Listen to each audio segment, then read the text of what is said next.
ইউটিউবে গিয়ে যদি how to earn money online search করো তাহলে হাজার হাজার ভিডিওস পেয়ে যাবে।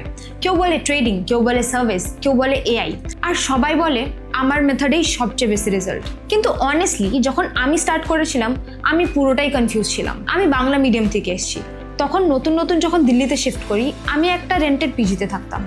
না এক্সপিরিয়েন্স, না কোনো কানেকশন, না কোনো ক্লিয়ার রোড ম্যাপ। শর্টকাট খুঁজছিলাম একটা ডাইরেকশন। তাই আমি নিজেকে একটা চ্যালেঞ্জ দিলাম, পরের 30 দিনের জন্য আমি 3টা ডিফারেন্ট ফ্রিল্যান্সিং স্কিল টেস্ট করব। যা কাজ করবে, যেটা না করবে সেটাও আমি অনেস্টলি বলবো। আর আজকে আমি তোমাদেরকে এক্স্যাক্টলি সেটাই দেখাবো। প্রথমে যে স্কিলটা আমি চুজ করেছিলাম সেটা ছিল ক্যানভা। অনেস্টলি তার আগে আমার কোনো আইডিয়া ছিল না যে ক্যানভা দিয়ে ক্লায়েন্ট পাওয়া যায় কি পাওয়া যায় না। কিছু ফ্রি টিউটোরিয়াল দেখলাম, 2 থেকে 3 দিন প্র্যাকটিস করলাম, তারপর গুগল ম্যাপস খুললাম, লোকাল বিজনেসেস খুঁজতে শুরু করলাম, রেস্টুরেন্ট, স্যালন, ছোট বিজনেসেস। তারপর ওদের মেসেজ করতে শুরু করলাম। একটা ইন্টারেস্টিং জিনিস নোটিস করলাম, যখন বাংলাতে মেসেজ করতাম তখন রিপ্লাই অনেক তাড়াতাড়ি আসতে লাগলো। 5 জন রিপ্লাই করেছিল, তার মধ্যে থেকে 2 জন ক্লায়েন্ট হয়ে গেল। ওই মাসে আমি 3500 আর্ন করি।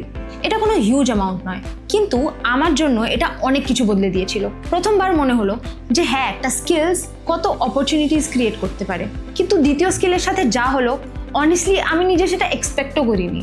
দ্বিতীয় যে স্কিলটা আমি ট্রাই করেছিলাম সেটা ছিল কন্টেন্ট রাইটিং। সত্যি বলতে প্রথমে আমার মনে হতো রাইটিং খুবই বোরিং। তারপর বুঝলাম যে প্রতিটা বিজনেসে এমন কারো দরকার হয় যে ভালো করে লিখতে পারে। Instagram captions, website content, product description, advertisement, সব কিছুর জন্যই কপি লাগে। তাই আমি বেসিক কপি রাইটিং শেখা শুরু করলাম। খুব অ্যাডভান্স কিছু না, শুধু বেসিক।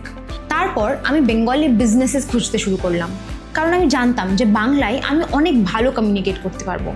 কয়েকটা ছোট ব্র্যান্ডকে মেসেজ করলাম, অনেকে রিপ্লাইও দিল না, কেউ সরাসরি না বললো। কিন্তু একজন বললেন ঠিক আছে, ট্রাই করে দেখি। আমি ওদের বিজনেসের জন্য ক্যাপশন লিখলাম, আর সেখান থেকে প্রায় 2000 রান করলাম।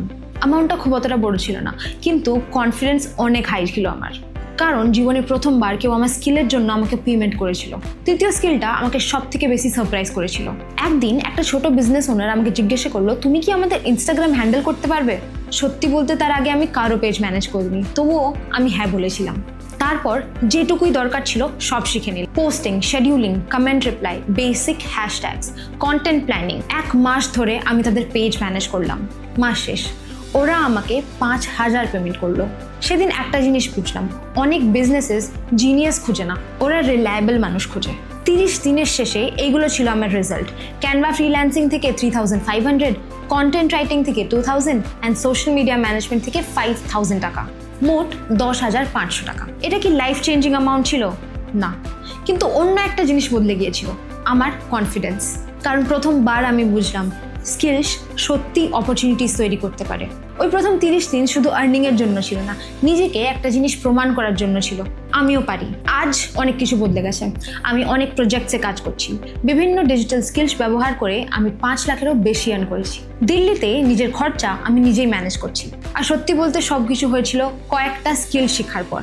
অনেকেই আমাকে জিজ্ঞাসা করে যে এই স্কিলসগুলো কোথা থেকে শিখলে। সবাইকে আলাদা আলাদা করে এক্সপ্লেন করার বদলে আমি একটা ডিটেইল ভিডিও বানিয়েছি। ওই ভিডিওতে আমি এক্সপ্লেন করেছিলাম আমি কোথা থেকে শুরু করেছিলাম, কোন প্ল্যাটফর্ম ইউজ করেছিলাম, কি শিখেছিলাম, আর ক্লায়েন্টকে কিভাবে অ্যাপ্রোচ করেছিলাম। যদি সত্যিই জানতে চাও তাহলে নেক্সট ভিডিওটা অবশ্যই দেখো। লিঙ্কটা এই চ্যানেলেই আছে, ওখানেই দেখা হবে।